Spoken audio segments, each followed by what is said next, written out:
Hi everyone. देखिए last के अंदर हमने एसेक्सुअल रिप्रोडक्शन के बारे में कंटिन्यू किया था। उसके अंदर हमारे इस चैप्टर के रिलेटेड एसेक्सुअल रिप्रोडक्शन के सारे टॉपिक्स कवर हो गए। कुछ जनरल पॉइंट्स थी वो भी हमने कवर कर ली थी। देखो एक पॉइंट है जो वैसे तो हमने एक्सप्लेन वैसे की है मगर रिटन के अंदर हमें नहीं लिखी है, इस वजह से मैंने वो पॉइंट यहाँ पे लिख लिए नोट्स के अंदर। देखो वो पॉइंट क्या कहती है कि जो ब्रायोफाइलम का जो प्लांट होता है उसकी वो भी एक एसेक्सुअल मेथड से एसेक्सुअल रिप्रोडक्शन को ही फॉलो करता है रिप्रोड्यूस होने के लिए।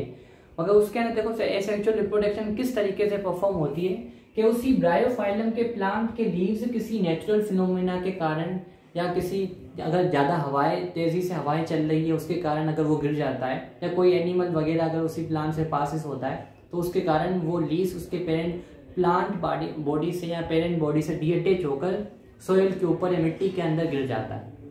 उसी कारण देखो क्या होता है, अगर हम सपोज करते हैं कि ये लीव्स है ये क्या हो गया, ये उस प्लांट से डीअटैच हो गया। तो जैसे ही वो डीअटैच होकर सोइल के कांटेक्ट और मॉइस्चर के कांटेक्ट में आता है तो इसकी लीफ की जो आउटर मोस्ट बाउंड्रीज होती है, जैसे इस तरीके की ये बाउंड्रीज है, तो इस आउटर मोस्ट बाउंड्रीज को हम क्या कहते हैं, मार्जिन कहते हैं। तो ये चीज हमेशा आप याद रखना कि जो लीफ की आउटर मोस्ट बाउंड्रीज होती है उसको क्या कंसीडर किया जाता है, मार्जिन कंसीडर किया जाता है। वहीं पे देखो लीव्स के अंदर देखो आपको क्या एक टर्निंग पॉइंट्स मिलेंगे कुछ टाइम के बाद में, तो इन टर्निंग पॉइंट्स को हम क्या कहते हैं, नोचेस कहते हैं बायो के अंदर। इन्हीं नोचेस के अंदर एडवेंटेनियस बर्ड्स प्रेजेंट होते हैं जिनके कारण इसी लीव्स से क्या होते हैं, न्यू प्लांट लेट राइज होते हैं और एक न्यू ब्रायोफाइलम प्लांट का क्या हो जाती है, जर्मिनेशन हो जाती है। अब देखो इस तरीके की रिप्रोडक्शन के अंदर ना तो मेल ना तो फीमेल पार्टनर्स इन्वॉल्व है, ना ही कोई गेमेट फॉर्मेशन का प्रोसीजर फॉलोड हो रहा है। तो इस वजह से इस तरीके की रिप्रोडक्शन को हम किस में कंसीडर करते हैं, एसेक्सुअल रिप्रोडक्शन के अंदर ही कंसीडर करते हैं। अब यहाँ पे देखो एक चीज आपको याद रखनी है कि नोटिस के अंदर ऐसा क्या होता है यहाँ जिसके कारण एक न्यू प्लांट इसी लीव से राइज हो जाता है कि इसके लीव के अंदर किसके कारण, एडवेंटेनियस बर्ड्स के कारण। जो ये एडवेंटेनियस बर्ड्स प्रेजेंट होते हैं लीव्स के नोचिस के अंदर वही रिस्पॉन्सिबल होते हैं न्यू प्लांट की जर्मिनेशन करने के लिए।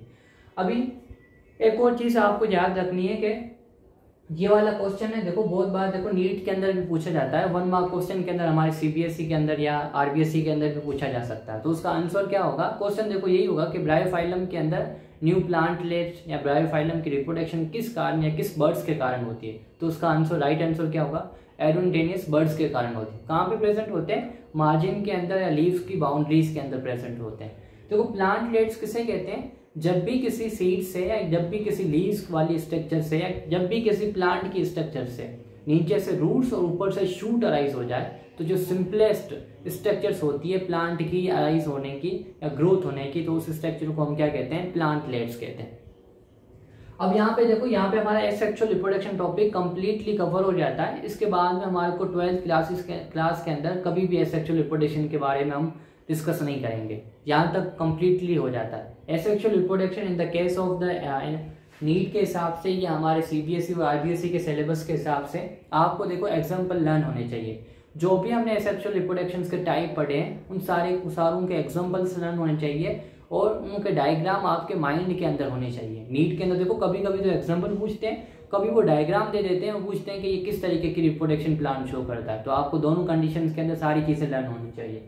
अब बाद में देखो स्टार्ट होता है सेक्सुअल रिप्रोडक्शन जो हमारा नेक्स्ट टॉपिक है, और इस 12th क्लास के अंदर हमारे को सेक्सुअल रिप्रोडक्शन के बारे में ही पढ़ना है। फिर चाहे वो एनिमल से कंसर्न हो चाहे वो प्लांट से कंसर्न हो, सारी चीज़ों के बारे में या दोनों के बारे में हमारे को पढ़ना है।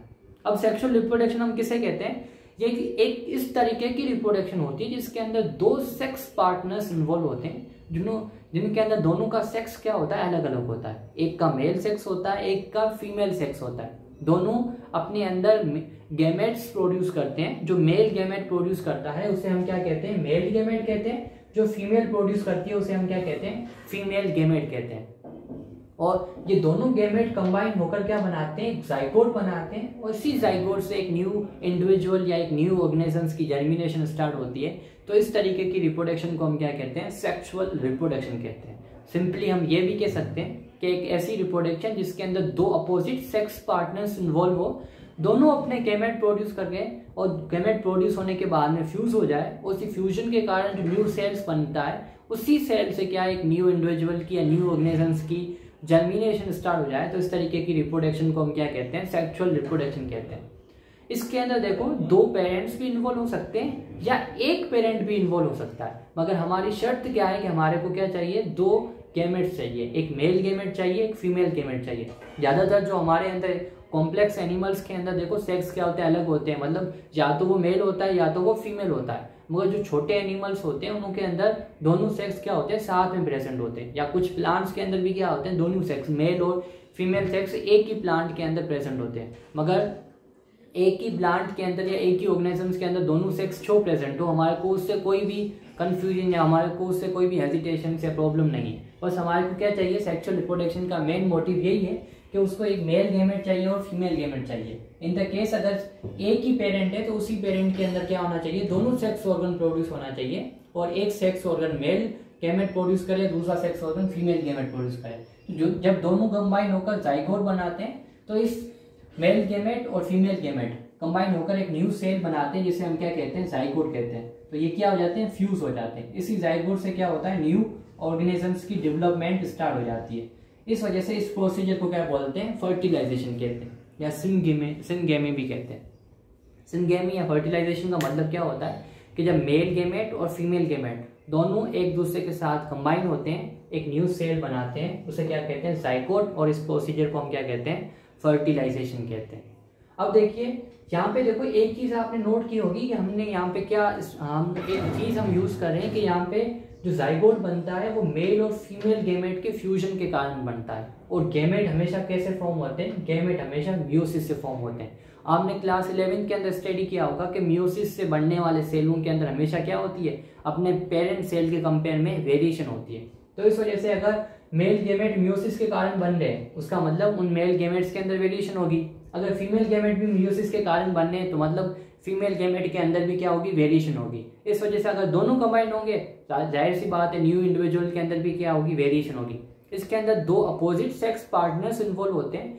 इस वजह से जो न्यू उनका ऑफ स्प्रिंग रिप्रोड्यूस होता है उसके अंदर हमारे को डिफरेंस दिखाई देता है। दूसरी बात क्या है कि ये बेसिकली यहाँ पे जो एक न्यू ऑर्गेनिजम्स की जो बर्थ होता है वो गैमेट के फ्यूजन्स के कारण होता है, और इसी कारण भी क्या होता है कि जो न्यू इंडिविजुअल होता है वो अपने पेरेंट जैसा दिखता तो है मगर एग्जैक्ट कॉपी नहीं होता, कुछ ना कुछ क्या आती है उसके अंदर वेरिएशंस आती है।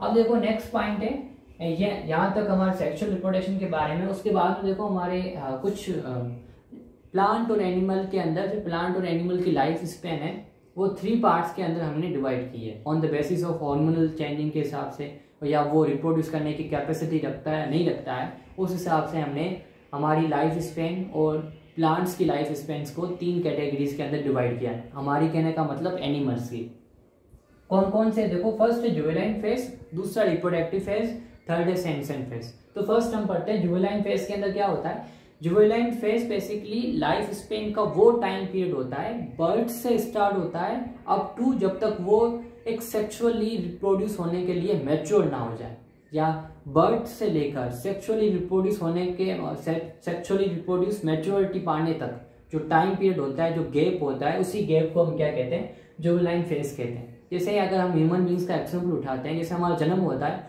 क्या हम जन्म के टाइम ही सेक्सुअल रिप्रोडक्शन परफॉर्म कर सकते हैं, अपने बच्चे पैदा कर सकते हैं? ऑफ कोर्स नहीं, हम नहीं कर सकते हैं। क्यों? क्योंकि हमारे सेक्स ऑर्गन अच्छे तरीके से डेवलप्ड होते ही नहीं है, उनको अच्छे तरीके से और भी क्या चाहिए, डेवलपमेंट।